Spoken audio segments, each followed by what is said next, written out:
ଓଡ଼ିଶା ରାଜ୍ୟର ସମ୍ବଲପୁର ଜିଲ୍ଲାର ଏକ ଐତିହାସିକ ଜାଗା ଚିପିଲିମା। ପବିତ୍ର ମହାନଦୀ କୂଳରେ ଘଣ୍ଟିମାନଙ୍କର ଶବ୍ଦରେ ଫାଟି ପଡ଼େ ଏହି ଜାଗା।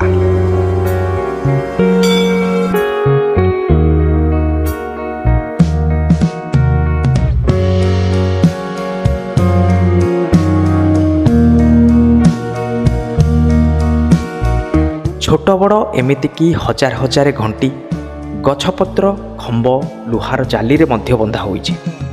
ଇଏ କୌଣସି ନୂଆ ଜାଗା ନୁହେଁ, ବରଂ ଘଣ୍ଟେଶ୍ୱରୀ ମନ୍ଦିର ନାମେ ପରିଚିତ ଏକ ପ୍ରାଚୀନ ତୀର୍ଥସ୍ଥଳ।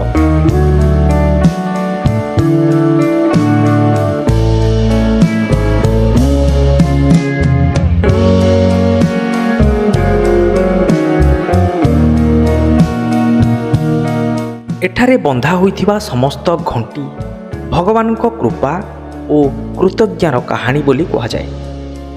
କିନ୍ତୁ ମନରେ ପ୍ରଶ୍ନ ଉଠେ, ଏହି ମନ୍ଦିରର ନାମ ଘଣ୍ଟେଶ୍ୱରୀ କାହିଁକି? ସବୁ ଭକ୍ତ ଏଠାରେ ଘଣ୍ଟିକୁ କ'ଣ ପାଇଁ ବାନ୍ଧିଥାନ୍ତି? ଏହି ଅସାଧାରଣ ପରମ୍ପରା ପଛର କାରଣ କ'ଣ ହୋଇପାରେ? ଆଉ ଏହି ମନ୍ଦିର ସ୍ଥାପନ କରିଥିଲା କିଏ? ନିଶ୍ଚିତ ଭାବରେ ଏହି ପ୍ରଶ୍ନ ସବୁ ମନରେ ଉଙ୍କି ମାରିବା ଏକ ସ୍ୱାଭାବିକ କଥା।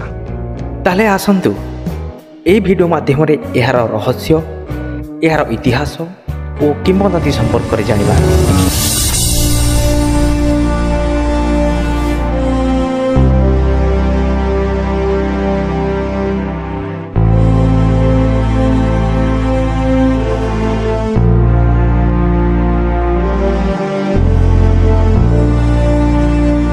ଭାରତରେ ଅନେକ ପ୍ରାଚୀନ ହିନ୍ଦୁ ମନ୍ଦିରମାନ ଅବସ୍ଥିତ, ଆଉ ପ୍ରତି ମନ୍ଦିରର କିଛି ନା କିଛି ରହସ୍ୟମାନ ଲୁଚି ରହିଛି।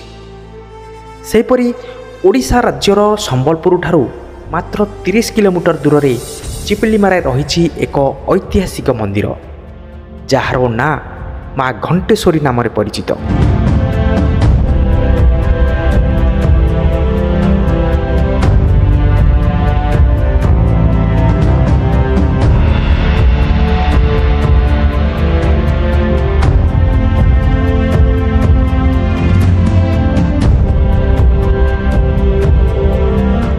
ଓଡ଼ିଆ ଓ ସଂସ୍କୃତ ଭାଷାରୁ ଆନିତ ଘଣ୍ଟେଶ୍ୱରୀ, ଘଣ୍ଟ ଆଉ ଈଶ୍ୱରୀ। ଘଣ୍ଟା ମାନେ ଘଣ୍ଟି ଓ ଈଶ୍ୱରୀ ହେଉଛନ୍ତି ଦେବୀ, ଅର୍ଥାତ୍ ଘଣ୍ଟିମାନଙ୍କର ଦେବୀ ହେଉଛନ୍ତି ମା ଘଣ୍ଟେଶ୍ୱରୀ। ଏହି ଘଣ୍ଟେଶ୍ୱରୀ ମନ୍ଦିର ପ୍ରାକୃତିକ ପରିବେଶରେ ଘେରି ହୋଇ ରହିଛି, ଯାହା ଭକ୍ତମାନଙ୍କୁ ଆଧ୍ୟାତ୍ମିକ ଶାନ୍ତିର ଅନୁଭବ କରେ।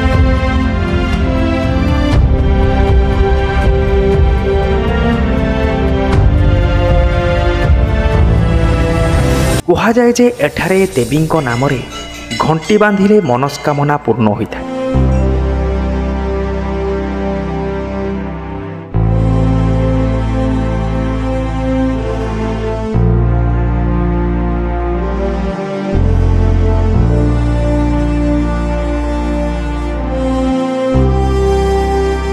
ପୌରାଣିକ କଥା ଅନୁସାରେ 400ରୁ 500 ବର୍ଷ ପୂର୍ବେ ମହାରାଷ୍ଟ୍ର ରାଜା ସମ୍ବଲପୁର ରାଜାଙ୍କୁ ଦେଖା କରିବାକୁ ଆସିଥିଲେ।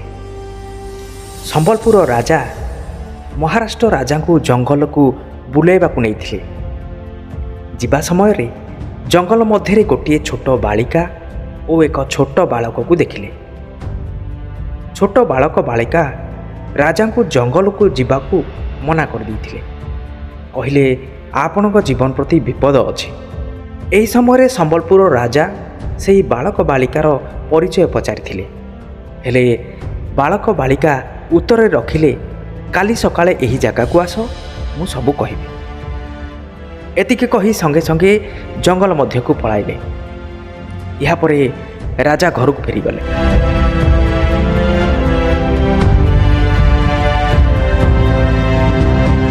ଠିକ୍ ସେହି ରାତ୍ରିରେ ପ୍ରଭୁ ଶିବ ଓ ପାର୍ବତୀ ରାଜାଙ୍କୁ ସ୍ୱପ୍ନରେ ଆସି କହିଲେ, ଛୋଟ ଛୁଆ ରୂପରେ ଆମେ ହିଁ ତୋତେ ଜଙ୍ଗଲରେ ଦେଖା ଦେଇଥିଲୁ, ଆଉ ସକାଳ ପାଇଲେ ମହାନଦୀ କୂଳରେ ଥିବା ସେ ଜାଗାକୁ ଯିବୁ।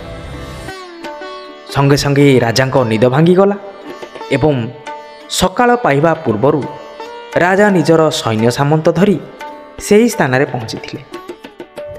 ସେହି ଜାଗାରେ ମାଙ୍କୁ ଦର୍ଶନ ବି କଲେ। ସେହିଦିନଠାରୁ ରାଜା ବନବାସ ପଦ୍ଧତିରେ ପୂଜା କରି ଆସୁଛନ୍ତି।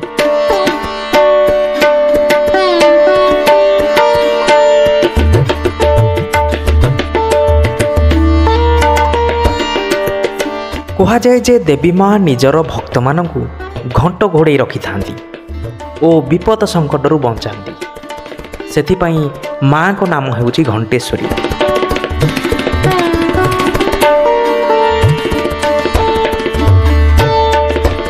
ଏମିତି ଅନେକ ଦିନ ଯିବା ପରେ ଗୋଟିଏ କେଉଟ ମାଛ ଧରିବା ପାଇଁ ମହାନଦୀକୁ ଯାଇଥିଲା।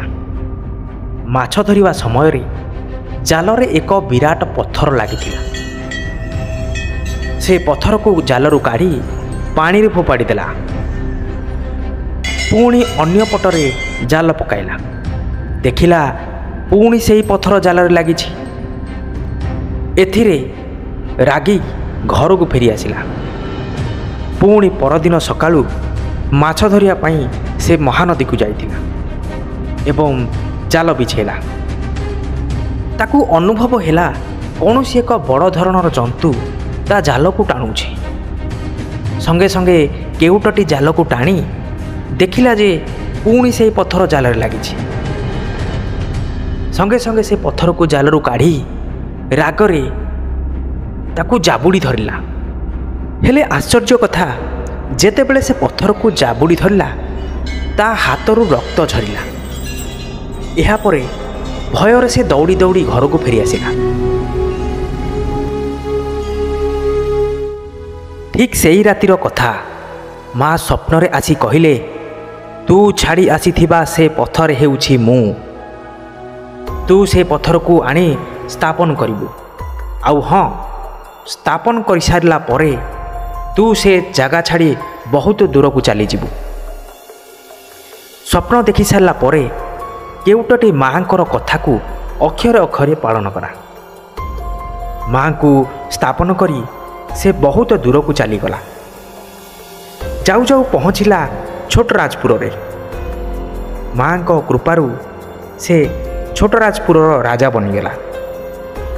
ସତରେ ମା କରୁଣାମୟୀ ଘଣ୍ଟେଶ୍ୱରୀଙ୍କର ମହିମା ଅପାର।